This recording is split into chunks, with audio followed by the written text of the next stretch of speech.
Hey guys, welcome back to yet another interesting video of Quick Guide, and in this video I am going to show you how to check credits in your Midjourney.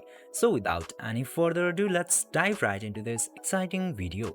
Now, in order to check your credits, you just simply have to open your Discord application and then open this Midjourney bot.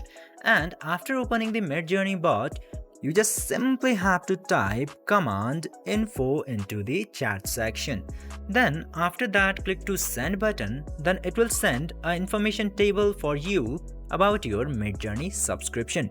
Now into here you will get to see subscription expiry date, visibility mode, fast time remaining, ranking count, lifetime uses, fast use, turbo uses, relax uses, and so many more.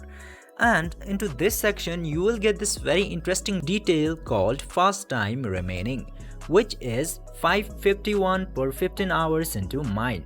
It means I have 5.51 hours remaining into the fast time. This fast time remaining is your credit in Midjourney. This way you can easily check your credits in your Midjourney. I hope this video was helpful for you. If yes, don't forget to like, share and subscribe to the channel to never miss another update. Thank you for watching the video.